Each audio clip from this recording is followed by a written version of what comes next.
Foreword by Lieutenant Colonel T.H. O'Neill, Moon. Ian Cavanough has described his time as a National Service soldier, preparing for and participating as a member of 2nd Platoon, Alpha Company, 2nd Royal Australian Regiment, New Zealand, ANZAC Battalion in South Vietnam, 1970 to 71. He has described his experiences with humour and balance, and he has awakened forgotten memories for all of us who were there. More importantly, I think his account describes to anyone who wasn't there how Aussie mateship and humour can bond individuals thrown together in tough conditions. It is nearly half a century since our tour in South Vietnam when, as a young infantry second lieutenant, I took over command of the platoon from my classmate and good friend, Pat Cameron, after he was severely wounded in a mine incident. I knew that Pat was an excellent platoon commander and well respected by his soldiers and superiors.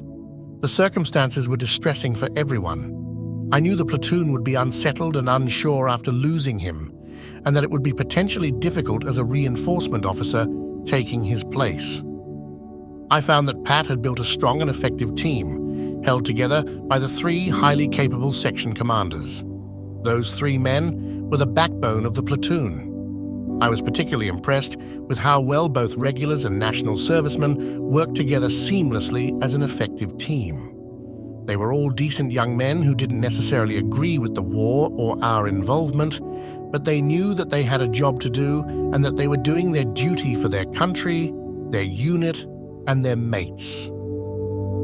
I didn't realize at the time that some of those young men would not adapt well on their return to Australia. Operationally, there was no distinction between regular army and national servicemen, as we all relied on each other and trusted each other unreservedly. Not many people realize that even though national servicemen could be jailed if they refused to comply with the government enlistment notice, which was therefore compulsory, every national serviceman serving in our unit was given the option not to go to South Vietnam. Most did commit to South Vietnam because they considered it their duty, and they were there for their mates. Most of us understood the reasons for the anti-Vietnam War movement in Australia. However, we were stung by the unfair public and political condemnation of our servicemen who were doing their duty. On return to Australia in 1971, we all tried to put the Vietnam experience behind us. I didn't realize until years later how badly some of our national servicemen and regulars had struggled. There was no post-war counselling then, and national servicemen were discharged within weeks of return to Australia and came back home into a climate that was far from conducive to resettlement and repatriation. Regular soldiers, at least, had their regimental life and comrades. Many of us missed the first Welcome Home Parade in Sydney in 1987 as we felt it was purely for political show and far too late. I did eventually attend the Australian National Vietnam Memorial Dedication and Parade, which was held in Canberra on the 3rd of October 1992. Ian and a number of members were instrumental in rounding up most of the platoon to be there. Until that point, many of us didn't realize how badly our national servicemen and regular soldiers had been left to resettle without support, and how difficult it was for many of them to adjust back into normal life in Australia. Since the reunion, the platoon now regularly meet and support each other, particularly if someone is having a rough time. This is the strength of the platoon. Last year, I went to a dedication ceremony for Killer at his old school, Padua College in Brisbane. His mother, Erica, and sister, Sabina, were there. The whole school was involved, and the service was well organised with maximum participation by the staff and students who had obviously put a lot of genuine effort into the preparation and conduct of the service. The school genuinely honours its former students who died for their country, and we all found it moving and sincere.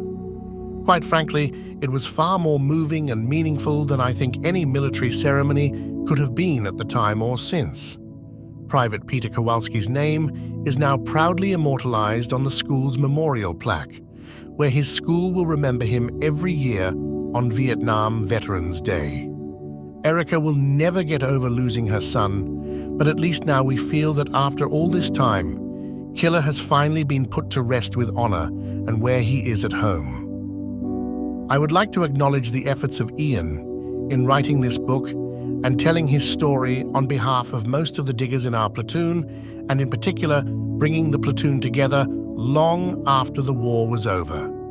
This was an extremely important achievement, particularly for our national servicemen who must have felt totally betrayed and bewildered by a government which conscripted them, then abandoned them. We are now at the stage in our lives where we can put the old demons to rest, have a laugh about old times, and get on with what is left of life. Well done, Ian. Quote by Lieutenant Colonel Fred Fairhead, author of A Duty Done. Vietnam was very much a platoon commander, junior leader's war, and in the immediate aftermath and the years that followed, this was not fully recognized. Terry O'Neill,